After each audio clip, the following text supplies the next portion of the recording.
vacinação será feita com o imunizante que estiver disponível. Para receber o segundo reforço, é preciso ter tomado a terceira dose há pelo menos 4 meses. Também é necessário apresentar um documento de identificação, além da carteirinha com o registro das doses recebidas anteriormente.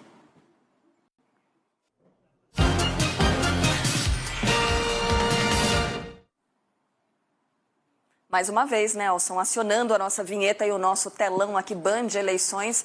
Vamos falar sobre o tema do momento, Há pouco a gente conversou com o governador do Rio Grande do Sul, Eduardo Leite, que deve entregar o cargo. A gente pergunta por quê? Ele, estou me colocando à disposição aqui, vai que há um novo entendimento do PSDB para que haja um novo candidato, à corrida pelo Palácio do Planalto.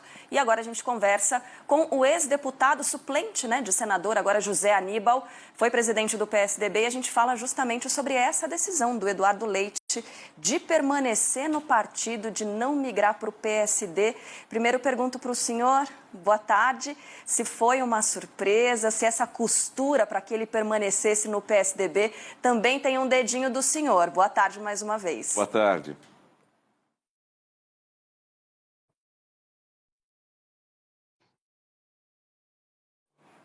Bom, o senhor está nos ouvindo? Vamos tentar refazer a conexão com... Eu estou ouvindo muito bem, mas é um outro debate. Está tudo aqui. Já já a gente vai reconectar e melhorar essa nossa comunicação com o José Aníbal, porque é muito importante ouvi-lo.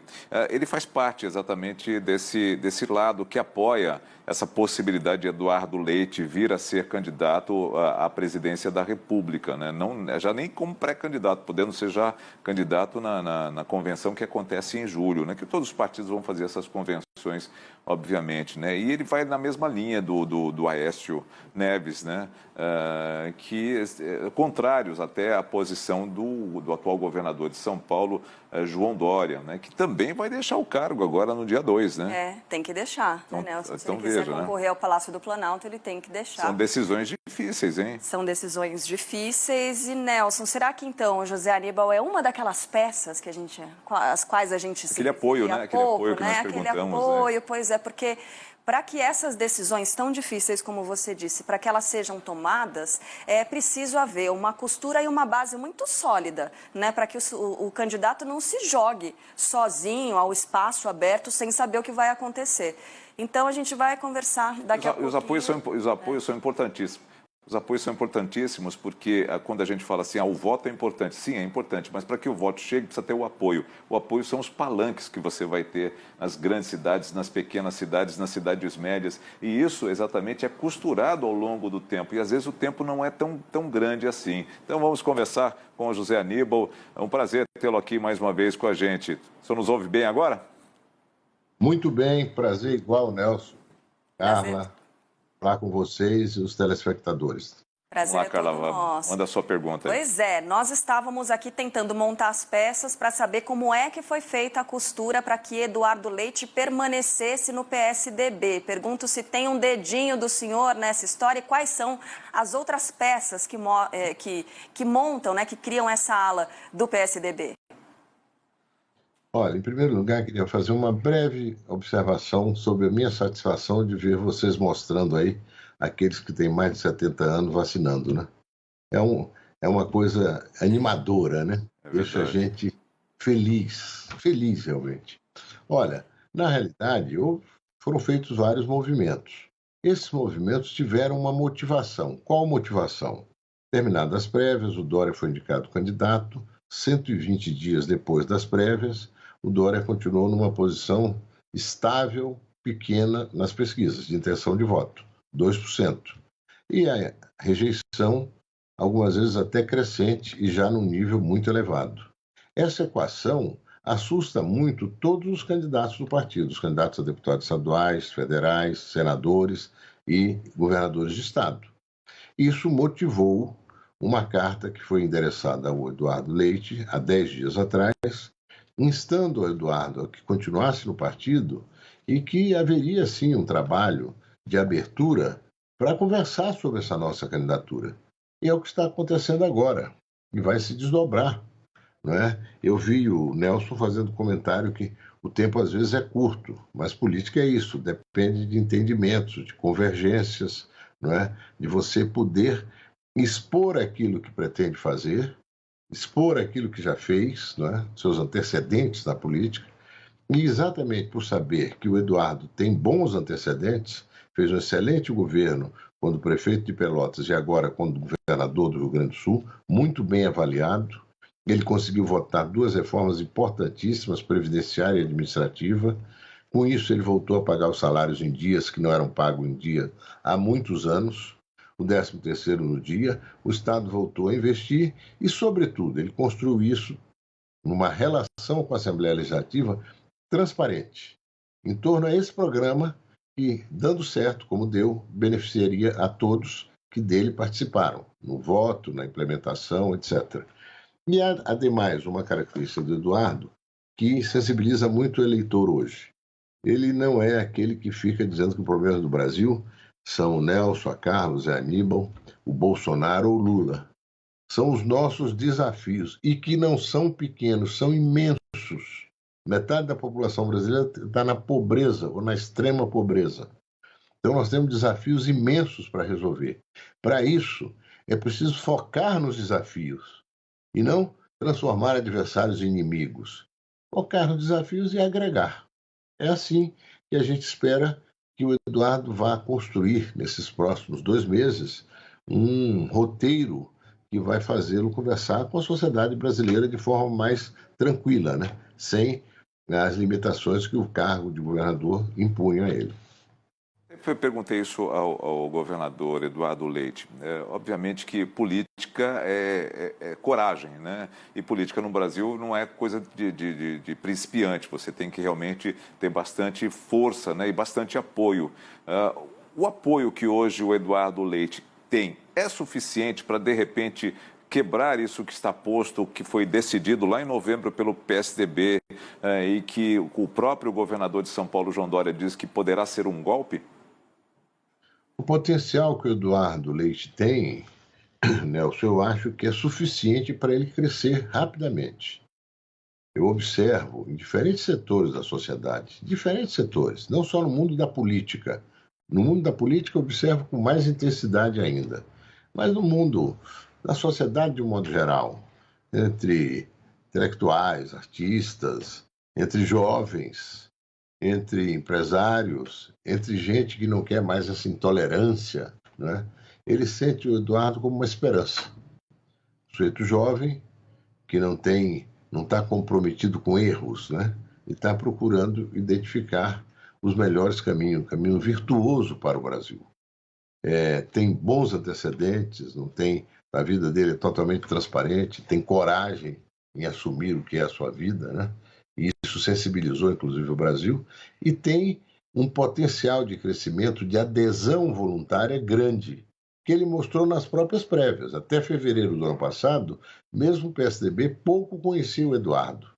Quando os deputados foram ao Rio Grande do Sul instá-lo a que se colocasse como candidato e finalmente decidimos pelas prévias, ele começou a aparecer e rapidamente ele conquistou a simpatia, né, do partido e tal, que o levou a quase ganhar as prévias. Infelizmente não ganhou.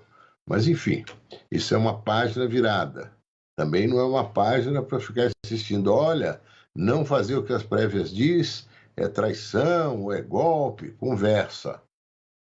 A política tem o seu caminho, né? E mostrou até aqui que a nossa opção de candidatura não foi uma opção que esteja ganhando espaço na sociedade. Ao contrário, tem muita rejeição, inclusive em São Paulo. O caso do Eduardo é distinto, né? Ele veio crescendo, esse crescimento dele não aconteceu agora porque ele não era candidato, nem aparecia nas pesquisas, puseram ele em umas pesquisas aí, ele chegou a ter 1, 2, até 3 numa simulação que fizeram. Para quem ficou lá quieto no Rio Grande do Sul, nada mal.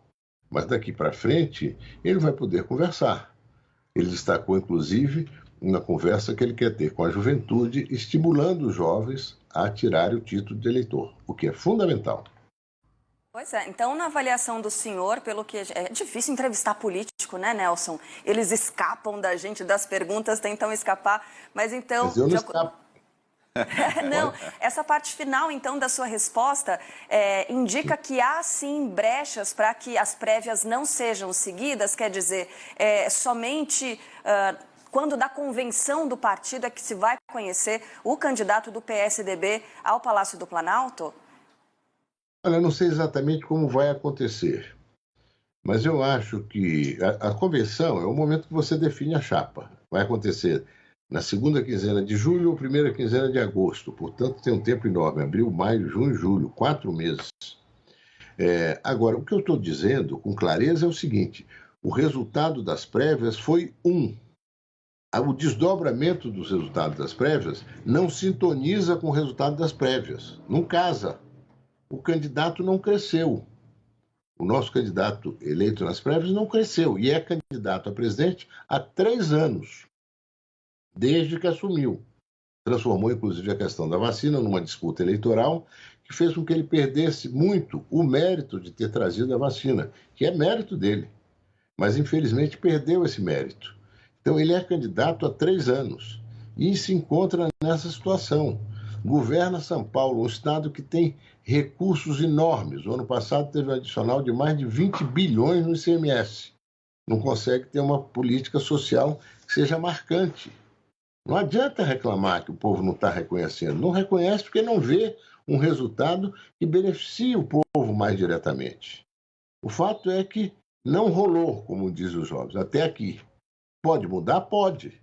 Mas também pode o Eduardo Leite se colocar e isso ser bom para o debate no seu conjunto. Nós temos aí o Ciro e o Moro muito travados, o próprio Dória também. A Simone é uma candidata que já começa, Simone Tebet, começa a despertar esperança. O Eduardo já tem essa condição. Essas coisas todas podem evoluir. O Brasil não pode se conformar a ficar entre 2 candidatos que estimulam uma polarização que já se mostrou negativa. O Brasil precisa de convergência, precisa de propósitos claros que reúnam uma maioria da população e, inclusive, um parlamento que seja capaz de uma relação como essa que o Eduardo estabeleceu com a Assembleia Legislativa, de votar em torno a políticas públicas, a propósitos, a mudanças que façam o governo ter um desempenho melhor para quem mais precisa e para a sociedade de um modo geral. Zé Aníbal, eu queria lhe colocar agora, o senhor é um cacique do partido, o senhor está desde o início do PSDB, sempre muito pragmático, eu o conheço há muitos anos, já conversamos algumas oportunidades durante campanhas e tudo mais, ou seja, o partido sempre teve um certo protagonismo, né? Sempre esteve presente no cenário nacional com muita força e foi perdendo isso ao longo do tempo.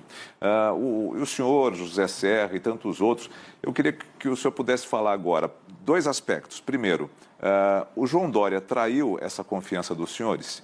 E segundo, o Alckmin, por que decidiu sair? Olha, com relação ao João Dória, ele entrou no PSDB, teve sucesso naquela primeira eleição de prefeito, em seguida a governador. Aí eu acho que ele já cometeu um erro grave, se associar ao Bolsonaro, né? Criou aquele Bolsodória. Eu acho que isso cobra um preço dele, né? Eu discordei totalmente daquilo e vários outros. Além do que, ele não teve a postura que seria correspondente ao que o Geraldo fez por ele para a eleição dele a prefeito da capital. O Geraldo foi o principal articulador da candidatura dele a prefeito. E logo em seguida, ele não só pensou em ser candidato a presidente, como também não fez campanha para o Geraldo Alckmin, ao contrário. Então, há toda uma história aí. Eu não gosto de ficar usando o termo de traição, me sentir traído, alguém traiu e tal. As pessoas fazem suas opções. Nós vivemos numa sociedade democrática. E depois as suas opções vão dizer muito dos seus resultados no futuro. Então, acho que ele fez as opções dele, não é? O PSDB, de qualquer maneira, perdeu o protagonismo. Em 2018, muito. Nós não conseguimos entrar na eleição. o nosso resultado foi muito, muito, muito ruim, não é? Nós perdemos o nosso eleitorado. Nós não conseguimos entender o quanto havia de polarização na sociedade, o quanto havia de enfado, de irritação, e que se transformou até em amargura, né? Em raiva. E acabou levando a uma eleição que nós estamos pagando por ela até hoje, né? Uma eleição que tem mantido, tem insistido. Bolsonaro mesmo no domingo fez aquele discurso, não é esquerda e direita, é nós e eles. Tem uma barbaridade você dizer isso dentro de uma mesma casa. Olha, aqui em casa é o seguinte, é nós e eles. Né? É o pai e a mãe com o filho e mais 2 filhos de outro lado, e os vizinhos são eles também, tem uma parte, os outros somos nós. Imagina isso. O que isso resulta no bem-estar, na convivência, que é imperativa dentro de uma sociedade humana como nós vivemos, né? Não faz o menor sentido as pessoas se tornarem inimigas. Nós podemos ter adversários na política, na vida, tal, e reconhecer ou não neles algum mérito, mas transformar adversários em inimigos é o fim da sociedade democrática, da liberdade de cada um se poder se manifestar, e não precisa se manifestar só na bronca, na contundência contra o outro. Precisa se manifestar assertivamente. Essa é uma qualidade que o Eduardo tem. Ele não fica dizendo que o problema somos nós, vocês, eu. A questão são os desafios que o Brasil tem que enfrentar. As vergonhas que o Brasil não pode conviver, não devia mais conviver com ela. Um país de privilégios inaceitáveis, incentivos, benefícios fiscais, salários altíssimos, casos de corrupção e, de outro lado, uma população que eu participei disso intensamente no Senado, de certa forma conduzi isso no início, depois adensou, chegamos a 68 votos de senadores, uma mudança constitucional para garantir o auxílio emergencial durante este ano e vários outros anos por vir, de R$ 400. Na Constituição nós colocamos, para garantir isso. É pouco, mas já é alguma coisa. Então nós precisamos focar nas questões que o Brasil está vivendo e sofrendo, né? Uma grande parte do povo brasileiro. Então, eu acho que a gente tem que sair desse rame-rame, traiu aqui, deu golpe ali, fez isso, aquilo ali. É o seguinte, deixa as flores florescerem. Quem florescer melhor vai ser o candidato. Quem conseguir tangenciar mais, romper essa bolha da polarização, que seja o candidato. Certamente vai ter um apoio expressivo dos brasileiros que querem um pouco mais de paz, de tolerância e de convivência. Viu, só rapidinho, o senhor me deveu do Geraldo Alckmin.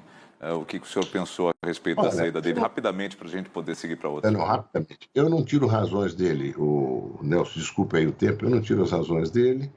Ele sentiu que não tinha mais espaço de disputar, de conviver dentro do partido. Estava muito aqui em São Paulo, sobretudo dominado pelo Dória e pelo atual vice-governador. E por isso resolveu sair.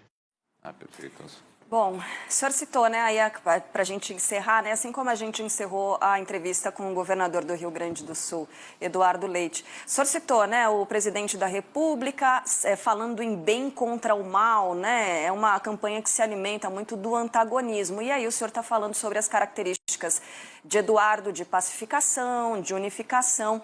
Diante disso, o senhor vê espaço para uma chapa composta justamente por Eduardo Leite e João Dória? Olha, é possível, pode ser que cheguemos a isso, pode ser que o Dória mude e recupere um apoio na opinião pública. Tem também a Simone Tebet, que está nesse campo, que é uma candidata que eu acho que tende a crescer, ela tem muito o que apresentar, ela se envolveu muito nessa questão do auxílio emergencial na Constituição, na CPI da Covid, é mulher, tem uma visão muito clara sobre diversidade, e acho que pode crescer, sim. Enfim, tem que abrir. Abrindo, a gente vai se entender melhor. Então, Eduardo Leite e Simone Tebet, é isso, né, que a gente entende. Não, você sugeriu essa, o Nelson sugeriu o Eduardo com Dória. Enfim, não se pode fechar portas nessa hora. tem que se pensar no Brasil. E aí construir a chapa. Até se imaginava isso desde o começo, que quando essa federação pudesse sair exatamente de PSDB e MDB, se